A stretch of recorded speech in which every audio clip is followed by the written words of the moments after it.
Il est 9h40 à Tel Aviv, retour sur le plateau du journal du matin d'I24 avec moi, Betsabé Salem et Sandy Fortis. Les filles, vous allez rager de ne pas être en France parce que vous allez voir, on va parler de ce one-man show de Michel Drucker. Nous sommes en ligne avec son metteur en scène, Steve Suissa. Bonjour Steve, merci d'avoir accepté de répondre à nos questions ce matin. Alors le plus populaire des animateurs est sur scène et il était sur scène vendredi soir pour la première à Rennes, pour la première de son one-man show. Il raconte ses souvenirs télé, il revient sur sa longue carrière et pour relever le défi, donc, il a fait appel à vous, metteur en scène. Bonjour Steve. Alors, Michel Drucker, c'est un homme de télé, c'est pas un comédien de formation. Est-ce que vous aviez une certaine appréhension pour cette nouvelle collaboration ? Écoutez, il est venu me demander de le mettre en scène dans une forme de spectacle qui n'existe pas, puisqu'il monte sur scène pour raconter des choses qu'il n'a jamais racontées, aussi intimes de sa vie que son parcours, des anecdotes de sa carrière qu'il n'a jamais osé raconter. Donc il avait envie de casser cette image de gendre idéal, d'homme lisse, et il avait fait une forte réflexion là-dessus avant de pouvoir débuter, entre guillemets, une nouvelle carrière, puisque c'est la première fois vendredi qu'il montait sur scène. Alors justement, première fois vendredi, est-ce qu'il avait le trac, le Michel Drucker qu'on connaît, super à l'aise sur les plateaux télé ? Il était liquéfié, je ne l'ai jamais vu comme ça en 10 ans. Il était comme un enfant de 12 ans et c'est ça qui est touchant et bouleversant, c'est que tout d'un coup, il est arrivé sur le plateau de théâtre, il a vu 800 sièges vides et il a regardé la salle comme ça en se disant « Waouh !» Voilà. Alors Steve, vous avez multiplié les mises en scène de Francis Huster, Michel Drucker maintenant. Où en sont vos envies de cinéma ? On sait que votre dernier film, il remonte à 2009 avec Mensch. Oui, c'est gentil de se rappeler de ce film que j'aime beaucoup. Pour l'instant, c'est vrai que ces 3 dernières années, on a fait beaucoup appel à moi au théâtre. Donc j'ai fait 15 mises en scène et 2 opéras. Et donc, je suis très accaparé par les projets de théâtre qui me passionnent parce que c'est des créations différentes. On est passé d'Anne Frank à Stéphane Zweig, à Einstein, à l'affrontement avec David Sardou, à Hibernatus avec Jean-Luc Reichmann, là, à Michel Drucker, à Clémentine Sélarié. Et voilà, j'attends d'avoir un bon scénario, mais comme je vais venir en tournée avec Francis Huster du 14 au 21 juin en Israël, ça se trouve que je vais tomber sur le scénario de ma vie. Alors le scénario de votre vie, il serait avec qui ? Avec qui vous aimeriez travailler ? J'adorerais travailler avec tous ces acteurs que je viens de vous citer, qui sont mes acteurs parce que je suis un metteur en scène fidèle, mais j'adorerais faire un film avec Nathalie Portman, avec Vincent Cassel. J'aime travailler avec des acteurs habités, j'aime travailler avec des acteurs qui ont un univers, j'aime travailler avec des acteurs qui ont besoin de raconter des histoires et qui sont des gens ordinaires, qui ont envie d'avoir une vie extraordinaire. Eh ben voilà, merci beaucoup Steve Suissa, en tout cas metteur en scène donc de Michel Drucker dans ce nouveau One Man Show. Et puis on attend donc votre venue en Israël. Merci à vous. Des jeunes Turcs de la bande des 4 qu'il formait avec Jean-Luc Godard, François Truffaut et Claude Chabrol, il était de loin le plus secret. Jacques Rivette est mort vendredi à l'âge de 87 ans et le mystère qu'il emporte dans sa tombe est aussi vaste que celui qui continue de nimber sa filmographie. 30 films au total, on regarde. 30 films au total et de nombreux articles laissés en héritage. C'est une figure emblématique de la nouvelle vague qui a été emportée. Le cinéaste Jacques Rivette est mort à Paris à l'âge de 87 ans. D'abord critique de cinéma, il appartenait à la bande de Jean-Luc Godard, François Truffaut et Claude Chabrol. Il avait été le fondateur avec Éric Rohmer de la Gazette du cinéma avant de rejoindre les Cahiers du cinéma en 1952. Puis il s'est dirigé vers la réalisation. Premier succès avec l'adaptation de La religieuse de Diderot, même si le film, jugé obscène, est d'abord censuré pour finalement n'être autorisé qu'aux plus de 18 ans. Un succès qu'il va rencontrer à nouveau avec, entre autres, Paris nous appartient, L'amour fou et La belle noiseuse. D'une génération marquée par la Seconde Guerre mondiale et la révélation de l'horreur des camps de concentration, son travail était empreint de la perte d'innocence, mais aussi par une variété de styles. Dans sa filmographie, films classiques, psychédéliques et expérimentaux se côtoient. Curieux de nouvelles approches, il avait eu recours de nombreuses fois à l'improvisation chez ses acteurs et leur avait même demandé de créer leur propre personnage. Il n'hésitait pas non plus à jouer sur les formats. Certains de ses films durent plus de 12 heures. Une variété d'œuvres donc que le cinéaste atypique laisse derrière lui au cinéma français. Allez Betsabé, nous sommes avec vous. À présent, on va parler d'une autre star, David Bowie. Le testament de David Bowie qui a été déposé au tribunal de Manhattan, un document dans lequel on apprend notamment que le chanteur souhaitait reposer à Bali qu'il avait découvert avec Iggy Pop dans les années 80. Exactement, une incinération selon les rituels bouddhistes, avait-il demandé si possible, et quoi qu'il arrive, des cendres dispersées donc sur cette île indonésienne. David Bowie, décédé, on le rappelle, le 10 janvier dernier, à l'âge de 69 ans, qui avait passé pas mal de temps à Bali dans un article publié après sa mort intitulé « L'histoire d'amour entre David Bowie et l'Indonésie ». Eh bien, le Jakarta Post avait publié une photo du chanteur, regardez, vêtu d'un sarong, affirmant également qu'il avait sorti des versions en langue indonésienne de plusieurs de ses chansons.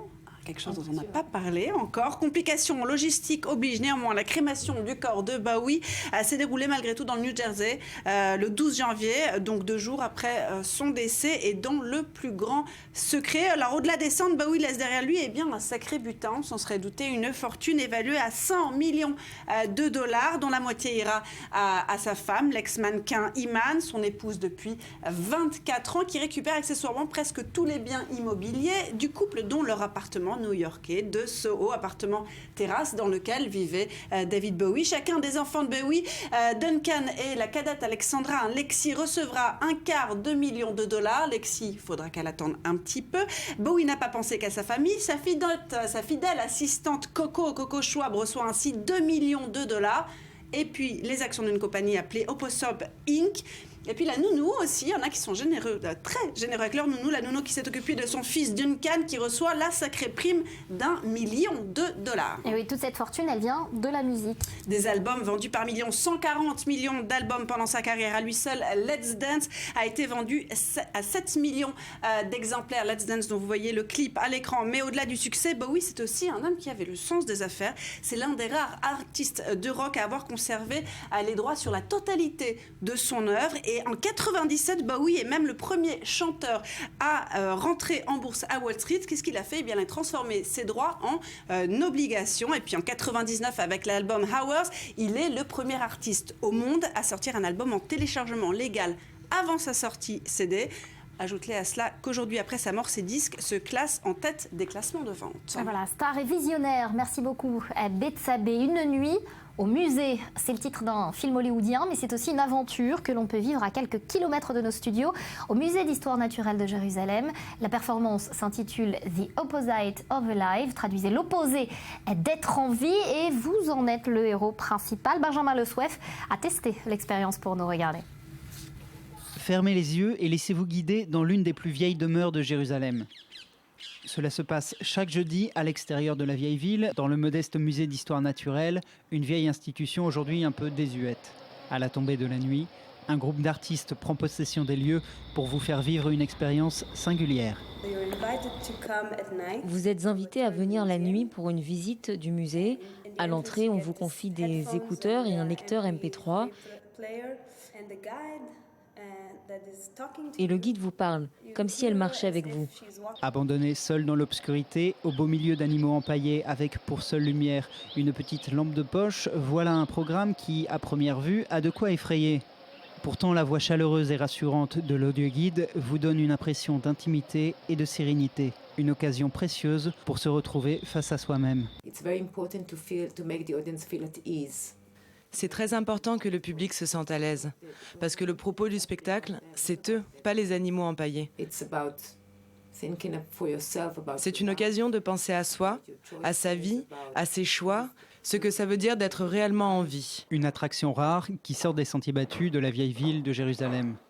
À chaque saison, le musée est menacé de fermeture. Cette déambulation nocturne est une occasion de lui redonner un second souffle. C'est aussi une opportunité de rencontrer un échantillon de la scène artistique de Jérusalem, aussi vive que méconnue. Allez, comme chaque dimanche matin, on fait à présent le point sur l'actu média de la semaine. Sandy Fortis, qu'est-ce que vous avez regardé à la télé pour nous cette semaine ? Eh bien, comme beaucoup, hier soir, j'ai regardé The Voice. Le lancement de la 5e saison du télécrochet était très attendu. Les 4 coachs ont donc repris leur place sur les fauteuils rouges. Et cette année, Jennifer n'en faisait pas partie. La chanteuse avait tout de même souhaité adresser un petit message à ses collègues sur Facebook.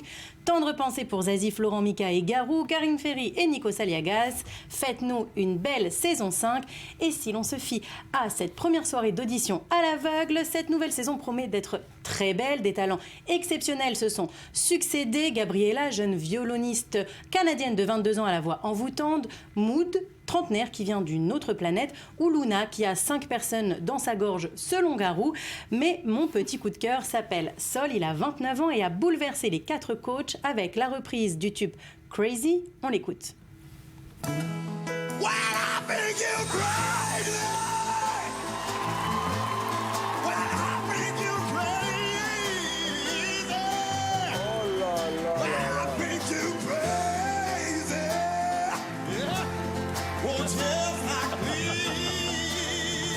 Et voilà, on vous a dit Crazy. Alors c'est impressionnant et avec The Voice du coup, TF1 s'assure de belles audiences pour tous les samedis soirs. C'est vrai que l'émission marche très très bien. C'est l'un des télécrochets qui attire encore beaucoup de téléspectateurs. Et il faut dire qu'en ce moment, TF1 a le vent en poupe. La première chaîne a fait de très bons scores toute la semaine, en tête quasiment tous les soirs. Lundi avec Camping Paradis, qui devançait Castle sur France 2 et Top Chef sur M6. Mardi avec Person of Interest. Jeudi avec la série française Section de recherche, et vendredi avec la nouvelle émission d'Arthur, Les Invisibles, tous les pièges sont permis.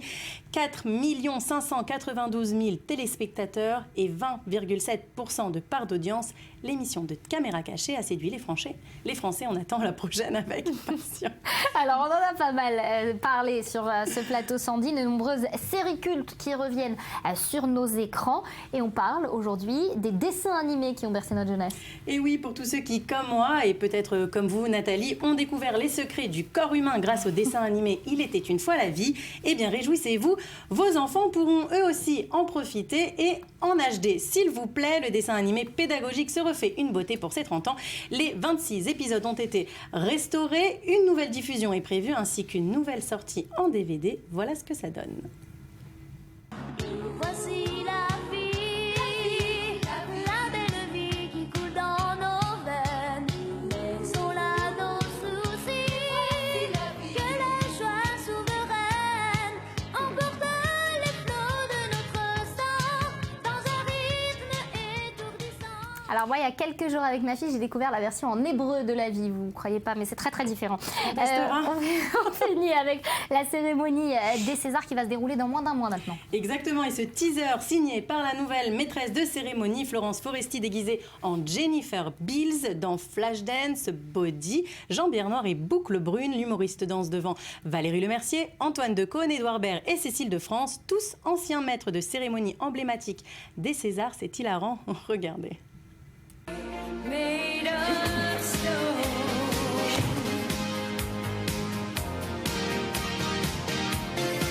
What a feeling. I can't have it all now, dancing for my life. Ouais, les jurys sceptiques. Merci beaucoup Sandy pour votre télécommande de la semaine. Julia, bonjour, merci Bonjour, de nous avoir Nathalie. rejoints sur ce plateau.